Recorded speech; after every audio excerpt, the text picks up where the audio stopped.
Hi friends, welcome back to my channel. My Tirupati దర్శనం అయిపోయి ఇప్పుడు కంచిలో ఉన్న గోవిందుడు కామాక్షమ్మ దర్శనానికి వచ్చామండి. చూడండి, లోపల వెళ్తే చూద్దాం రండి. మేము ముందుగా గోవిందుడి దర్శనం ఎందుకు వచ్చామంటే లోపల బంగారు బల్లి, వెండి బల్లి ఉంటాయండి. మనం చూసేద్దాం రండి, లోపలికి రండి. ఇక్కడ చూడండి, మొత్తం ఇట్లా రాళ్లతో కట్టిన విగ్రహాలే ఉన్నాయండి. చూడండి, ఈ స్తంభాలకు కూడా శిల్పాలు చెక్కి అసలు ఎలా గుడి కట్టారో కూడా మాకు అర్థం కాలేదు. అంత బాగా కట్టారు అసలు రాళ్ళతో కట్టి. ఇక్కడ పక్కనే ఉన్న కోనేరు కూడా ఉందండి స్నానాలు చేయడానికి.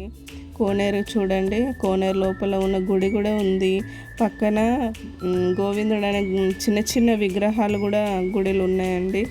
అక్కడ కోనేరు పక్కన చూడండి, ఇది అదే అండి. గోవిందుడి గుడి బయట నుంచి చూస్తే ఈ విధంగా ఉంటుందండి. లోపలికి వెళ్ళాము ఎంట్రీ.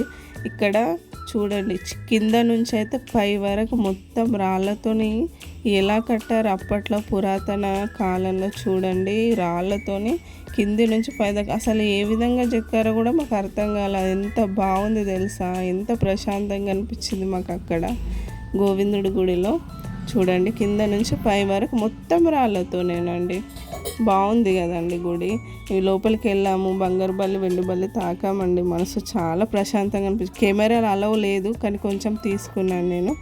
బయటకు వచ్చిన తర్వాత ఇక్కడ చూడండి, కంచి కామాక్షమ్మ గుడికి వెళ్ళాము. ఇక్కడ కూడా కెమెరా లోపల అలవ్ లేదండి, బయట వరకే. చూడండి, లోపల సేమ్ కంచి కామాక్షమ్మ అలా ఉంటారు. మేము అక్కడ దర్శనం అయిపోయిన తర్వాత కొద్దిసేపు అక్కడ వెయిట్ చేసామండి. చూడండి, కొద్దిసేపు అలా కూర్చొని ప్రశాంతంగా మళ్ళీ కొద్దిసేపు, ఎందుకంటే 12 అవుతుంది, ఎండలు బాగున్నాయి కదండి. అందుకే కొద్దిసేపు కూర్చొని మళ్ళీ అక్కడే కంచి కామాక్షమ్మ లోపల గుడిలో ఈ గజస్తంభాలు కానీ లేక చిన్న చిన్న విగ్రహాలు కానీ ఉన్నాయండి. అక్కడ మేము దర్శనాలు చేసుకున్నాము.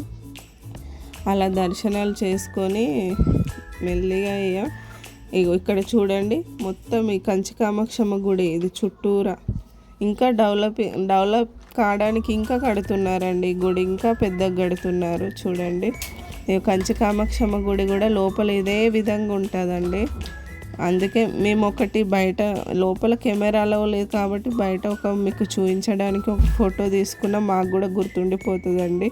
అక్కడ నుండి బయటకు వచ్చి ఎండలు బాగున్నాయి కదండి, కొంచెం సోడా తాగేసి మళ్ళీ టిఫిన్స్ కూడా చేసామండి. కానీ ప్రతి ఒక్కరూ కంచికి వచ్చి కామాక్షమ్మ దర్శనం, గోవిందుడి దర్శనం చేసుకోండి ప్లీజ్ అండి.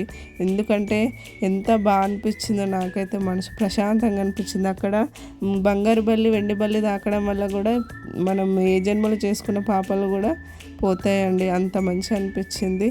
మన అమ్మమ్మలు చెప్తూ ఉంటారు కదా, అందుకే రండి. ఇక్కడ నుంచి మేము ఇప్పుడు అరుణాచలం వెళ్ళానండి. Thank you for watching.